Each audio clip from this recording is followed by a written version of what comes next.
नमस्कार, स्वागत है आपका न्यूज स्टेट के डिजिटल प्लेटफॉर्म पर। मैं हूं आपके साथ नगमा इरम। केंद्र सरकार ने 8वें केंद्रीय वेतन आयोग का गठन करने का ऐलान जनवरी महीने में ही कर दिया था। इसके बाद से ही केंद्रीय कर्मचारियों और पेंशन धारकों को इंतजार है कि आयोग का गठन कब किया जाएगा, उन्हें किस किस आधार पर क्या फायदा मिलेगा।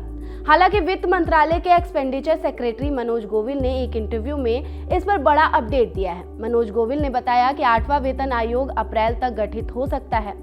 बता दें कि इससे केंद्र सरकार के लगभग 50 लाख कर्मचारियों और करीब 65 लाख पेंशन धारकों को लाभ होगा। क्या है डिटेल?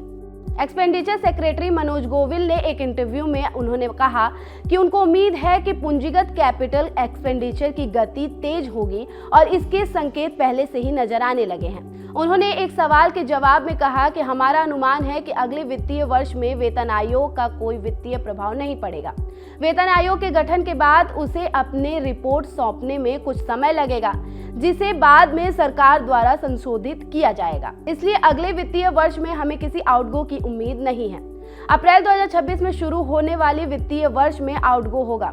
हाल ही में राज्यसभा में एक सवाल के जवाब में वित्त मंत्रालय के केंद्रीय राज्य मंत्री पंकज चौधरी ने बताया कि सरकार ने आयोग के गठन को मंजूरी दे दी है और उससे जुड़ी दूसरी पहलुओं के बारे में भी निर्णय जल्द ही किया जाएगा। इतनी बढ़ सकती है न्यूनतम सैलरी। केंद्रीय कर्मचारियों और पेंशन धारकों की उम्मीद है कि इस बार फिटमेंट फैक्टर को 1.92 से 2.08 की रेंज में बढ़ाया जा सकता है। फिटमेंट फैक्टर एक मल्टीप्लायर है जिसका इस्तेमाल वेतन आयोग के प्रस्ताव पर केंद्रीय कर्मचारियों के वेतन और पेंशन को रिवाइज करने के लिए किया जाता है। अगर इसे 1.92 से 2.08 की रेंज में बढ़ाया जाता है तो एक केंद्रीय कर्मचारी की न्यूनतम सैलरी 18,000 से बढ़कर 34,560 या 37,440 तक जा सकती है। ये भी है प्रस्ताव।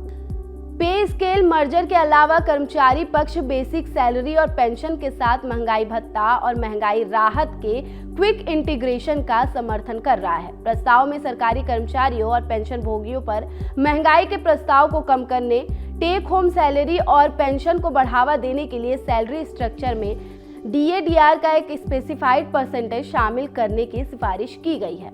आगे क्या होगा?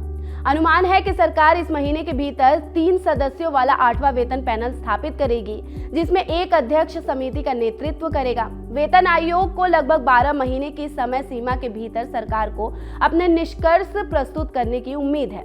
इसके बाद सरकार एक पैनल द्वारा दी गई सिफारिशों के आधार पर 1.2 करोड़ से अधिक केंद्रीय सरकारी कर्मचारियों और पेंशन भोगियों के लिए पेंशन और वेतन के संशोधन के संबंध में निर्णय लेगी।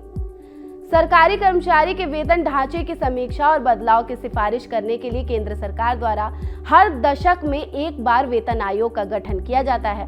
आयोग मुद्रास्फीति, अर्थव्यवस्था की स्थिति, आय असमानता और संबंधित कारकों जैसे कारक पर विचार करता है।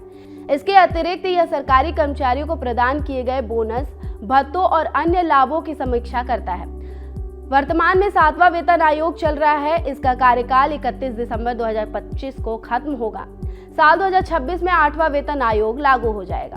फिलहाल इस वीडियो में मेरे साथ इतना ही। बाकी देश और दुनिया की तमाम खबरों से अपडेट रहने के लिए न्यूज स्टेट को सब्सक्राइब कर लें और वीडियो पसंद आई हो तो वीडियो को लाइक कर दें। न्यूज नेशन अब व्हाट्सएप पर खबरों की ताजा अपडेट के लिए न्यूज नेशन के इस QR कोड को स्कैन करें।